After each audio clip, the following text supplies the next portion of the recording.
The Grand Hall of the Zorian Council was brimming with murmurs as members from various star systems gathered, discussing a recent discovery, Earth.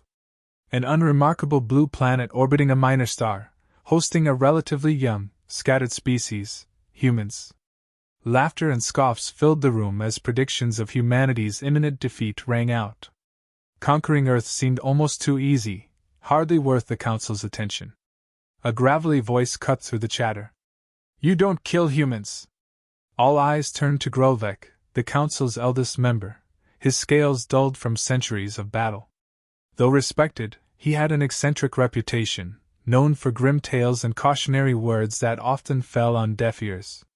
The murmuring stilled, replaced by smirks and exchanged glances. Grovek's eyes gleamed with the weight of unspoken memories as he stood, one arm still bearing the scar of a conflict none dared ask about. You all laugh because you don't understand them, he continued. You think they're defenseless, that they'll kneel before us like so many others have. A dismissive laugh sounded from the council seats. One of the younger delegates sneered. Grovek, this planet's primitive. Humans barely reach beyond their atmosphere. What threat could they possibly pose? Let me tell you something, Grovek replied, unfazed by the interruption. Humans may seem weak, yes. They lack our technology, our interstellar reach. But that's what makes them unpredictable. He leaned in, letting his voice drop to a dangerous whisper, drawing in the attention of even the most skeptical in the room. Their weakness is a mask, a guise for something far more formidable. Because when they feel cornered, when they have nothing left to lose, they become something else entirely. The room fell silent as the council members exchanged wary glances, the humor fading from their expressions. Grovek continued, a glint of something dark in his gaze. I once watched a battalion fall to humans wielding mere scraps of metal.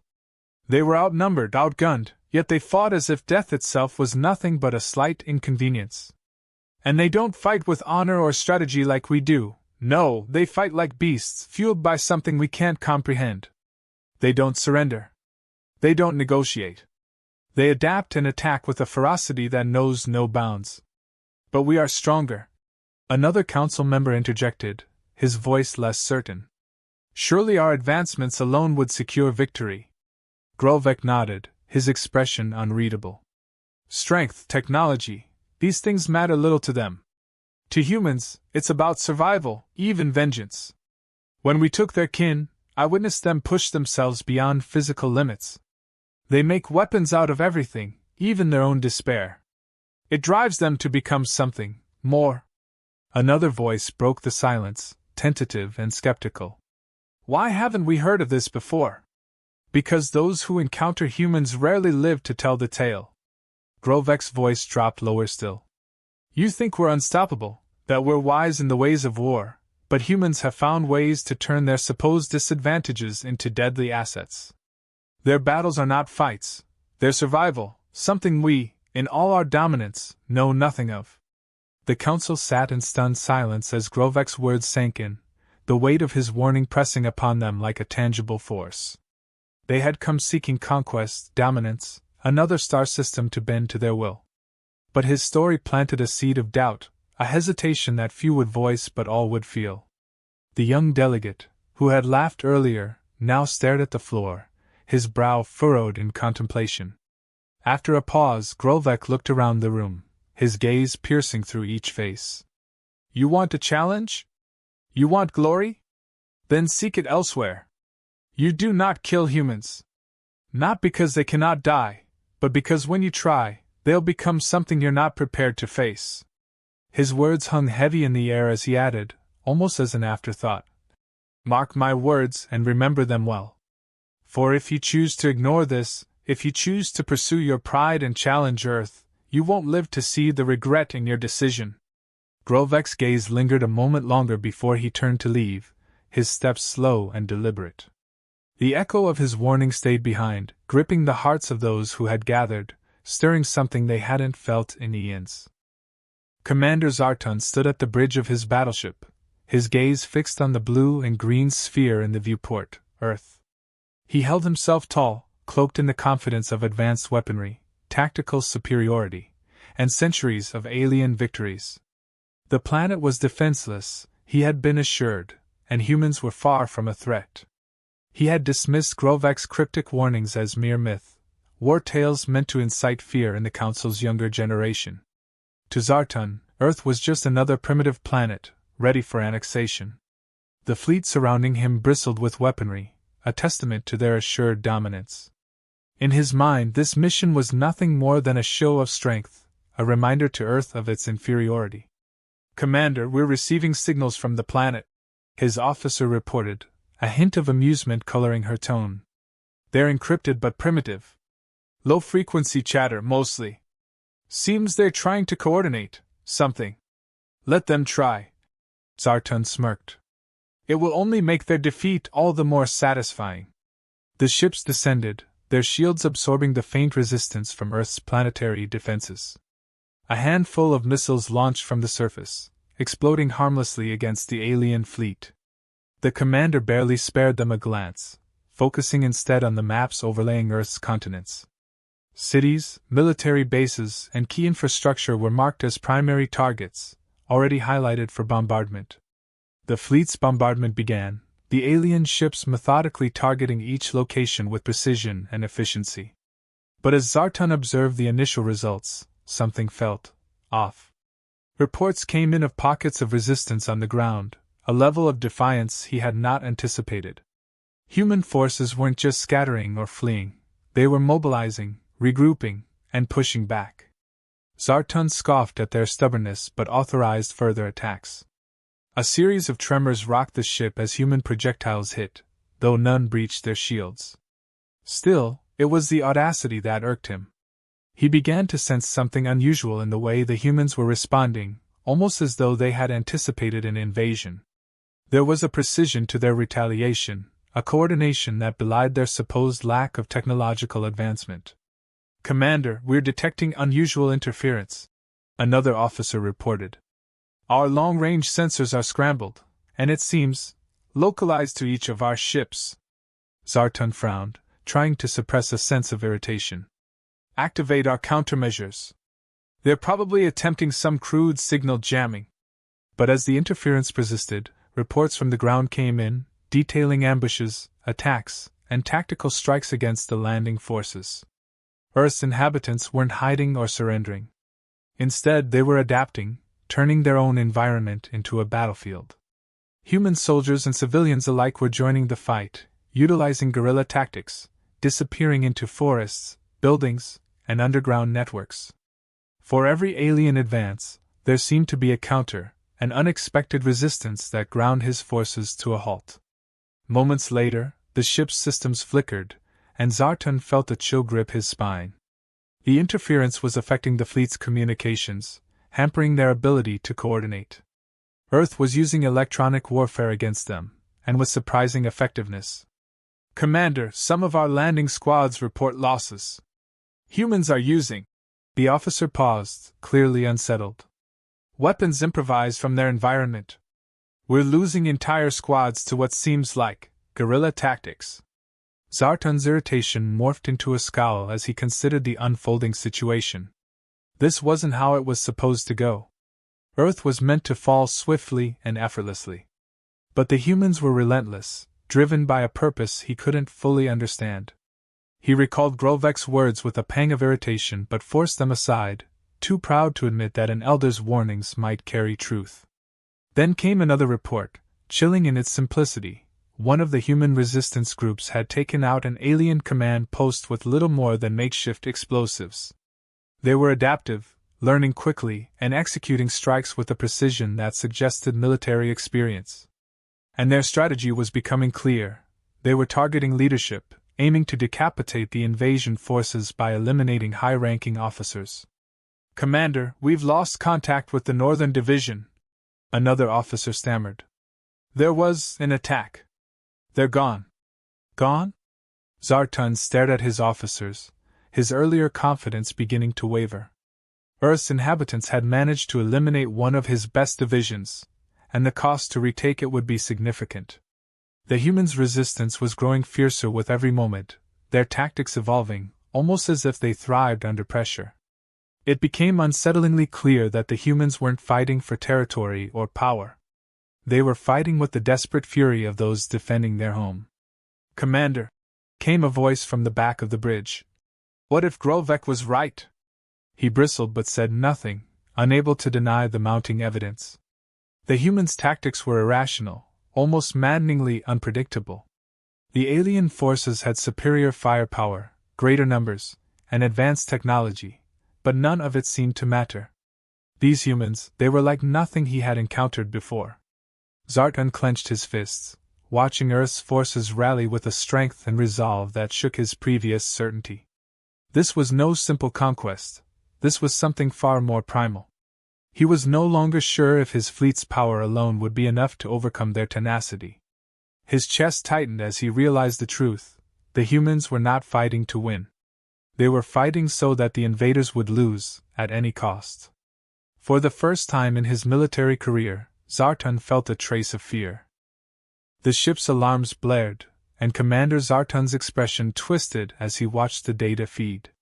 Reports streamed in from every corner of the invasion force: heavy losses, unexpected ambushes, and sudden disappearances of entire squads.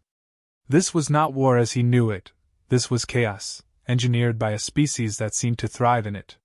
His remaining officers huddled around him, their faces pale, their confidence shattered. Earth's defenders, initially dismissed as irrelevant, had turned the planet's terrain into a weapon. Dense forests, urban ruins, mountains, and rivers, everything was utilized with deadly precision. The humans were everywhere and nowhere at once, striking from shadows, vanishing before they could be countered. Every attempt to engage them only resulted in greater losses. Zorian's frustration mounted with each failed maneuver. They tried conventional methods, using advanced targeting systems and even deploying specialized ground units. Yet each time, the humans struck back harder, adapting with a speed and unpredictability that was infuriating. The very landscape seemed to shift to their advantage, as if Earth itself was fighting alongside its inhabitants. Another report came in, a sabotage strike on their primary supply convoy. The humans had destroyed vital provisions, leaving their landing troops stranded. Cut off and unable to retreat, these forces soon became vulnerable to yet another ambush, executed by an assortment of human soldiers and civilians working in eerie harmony. Zorian gritted his teeth as he recalled Grovek's warning, the Elder's voice echoing in his mind, whispering of humanity's ferocity in defense of their home. "Commander, they've breached Sector 3's outpost," an officer announced, barely concealing his panic. "Our defenses were overrun, seemingly by a group of unarmed civilians who somehow took out our security detail." Zorian's fist clenched. How are they managing to counter our forces with such primitive resources?" The officer swallowed, unable to answer, and Zorian's mind raced. Humans lacked advanced weaponry, yes, but they made up for it in adaptability. They used rudimentary tools, scavenged parts, and crude tactics, yet with each encounter, they showed an uncanny understanding of alien technology. They dismantled equipment, rendered machinery useless, and even hacked into systems that should have been well beyond their comprehension. It was as if they had a way of turning anything and everything into a weapon. Moments later, another alarming report arrived. A squadron sent to eliminate a known resistance cell had vanished without a trace. Search parties found only smoldering remnants and eerie silence. The message was clear: Earth's defenders would not yield, nor would they be intimidated. For every alien strike, humans answered with relentless, unpredictable attacks, capitalizing on every perceived weakness. The psychological toll weighed heavily on Zorian's troops. Many were veterans seasoned in warfare, yet they had never faced an opponent like this. The humans' resilience bordered on madness. They did not retreat, did not surrender. Instead, they adapted to alien strategies, learning, evolving, turning every misstep into a weapon of vengeance. It was a kind of warfare that Zorian had never encountered, an unyielding survival instinct driven by something deeper than tactics or strategy. One by one, his officers began to voice concerns, murmuring of Earth as if it were cursed, a planet imbued with a force that defied explanation. The fear in their voices was unmistakable, and Zorian felt it too, a gnawing dread that he couldn't shake. For the first time, the planet seemed not like a conquest but a trap, one he had walked into with eyes wide open, blinded by arrogance. A cold realization crept into his mind: the humans were winning by sheer refusal to lose. Their tactics, though crude, were devastatingly effective. It dawned on him that their ferocity wasn't just an instinct but a deliberate choice, a refusal to submit, a willingness to destroy themselves if it meant dragging their enemy down with them. In his heart, Zorian knew that this was not something any weapon or strategy could counter. This was a will that went beyond logic or fear. The humans fought as if they were protecting something sacred, and it dawned on Zorian that they had everything to lose. This wasn't just a battle for territory or dominance. It was their home, their families, their very existence. And he, in his hubris, had overlooked the most critical element of warfare. Desperation could turn the weakest into the fiercest fighters. Reports kept coming in, and the gravity of their situation became undeniable. The casualties were mounting at an unsustainable rate, and his remaining forces were teetering on the edge of collapse. Zorian felt a pang of regret, the weight of Grovek's warning settling on him fully now. Humanity was not a conquest. It was an encounter with a species that refused to bow, whose tenacity bordered on the supernatural. The final blow came with the loss of his last ground unit, a team of his most elite soldiers, reduced to nothing more than broken signals and silence. He could only imagine what they had faced, the desperation and madness they must have witnessed as Earth's defenders surged forward, determined to see their invaders destroyed. Zorian's breath came in ragged gasps, his mind racing through scenarios, calculations, anything to make sense of this disaster. But he knew, deep down, that no tactic could undo what had been set in motion. The humans had proved themselves beyond anything he could have imagined, a species with a capacity for resistance that defied logic, a tenacity that demanded not merely strength but respect. The realization settled in his chest like a lead weight. They had underestimated humanity, and now they were paying the price. For the first time in his career, Zorian understood the meaning of fear, not fear of defeat, but fear of an enemy that would stop at nothing, whose very survival was an act of defiance. There was only one option left, and it was one he never thought he'd consider. Zorian stared at the screen, silent, the enormity of his failure settling heavily on him. The invasion was in shambles, his forces decimated. The humans had outlasted every onslaught, adapted to each tactic, and retaliated with a determination that defied comprehension. Messages from the fleet came in, one after another, fleeing ships, captains requesting immediate retreat, officers unable to restore any semblance of order. Earth had become a nightmare, a labyrinth of danger from which there seemed no escape. He knew he couldn't continue this fight. His troops were demoralized, their confidence shattered. The humans had become something far beyond his understanding, wielding nothing but their home terrain, improvised weaponry, and a unity that transcended anything in his experience. The more his forces struggled, the more Earth's defenders rose to meet them, relentless, as if sustained by an unbreakable force. What Zorian had once dismissed as primitive strength had revealed itself as something far more dangerous, an unyielding will, a refusal to bow. The warning from Grovek echoed in his mind again. He had thought the Elder's words were the ramblings of an aging warrior. But now, facing the unthinkable, he understood. This wasn't just a tactical failure, it was a fundamental misunderstanding of his enemy. Humans weren't bound by the usual rules, nor did they obey the predictable patterns of other species. They were the embodiment of defiance, and his forces had paid the price for underestimating them. Zorian turned to his officers, each one grim-faced, no longer the proud soldiers they had been. They waited, desperation etched in their eyes. They knew the cost of continuing, just as he did.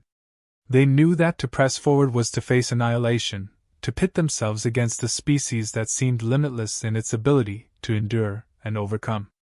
The humans had made Earth a fortress, and each attack had only strengthened their resolve, until they seemed invincible.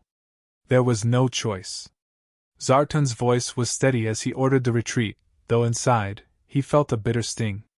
The retreat was not just a surrender, it was an admission of failure, a sign of respect to an enemy they could not conquer.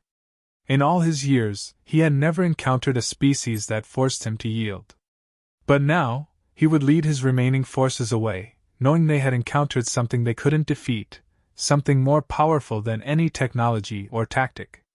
As the alien fleet disengaged, pulling away from Earth's atmosphere, Zorian felt a weight lift, a bittersweet relief mixed with the sting of defeat. He had survived, yes, but the cost was immense. His reputation, his pride, and the lives of countless soldiers were left behind, markers of a lesson learned too late. In the silence of the retreat, he pondered the humans, wondering what gave them their power. It was more than strategy or technology. It was a kind of spirit, an unbreakable will that had transformed Earth into an impenetrable force. In the aftermath, as the fleet regrouped in distant space, Zorian gathered his remaining officers.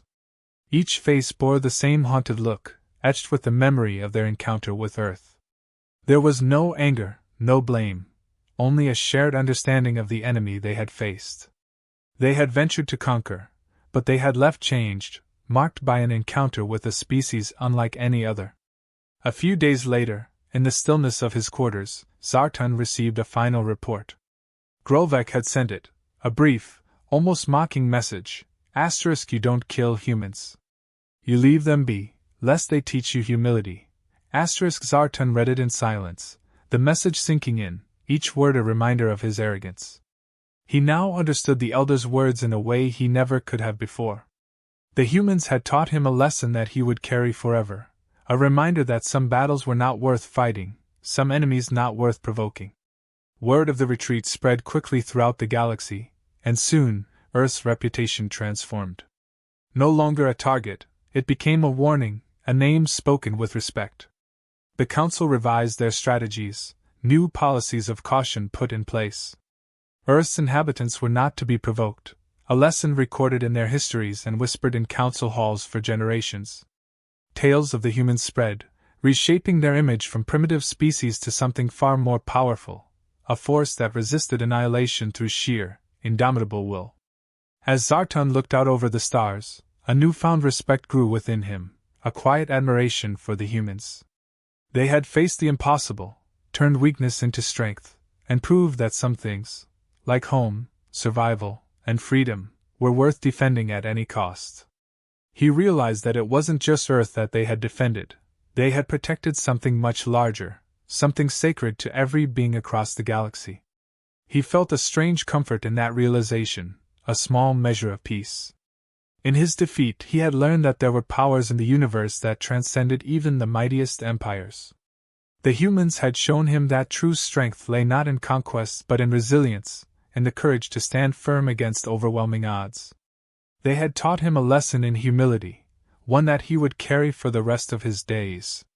The fleet moved on, bound for home, forever changed by their encounter with humanity. And Zorian knew he would never forget Earth or the indomitable spirit of its people, a species that, against all odds, had taught the galaxy what it meant to survive.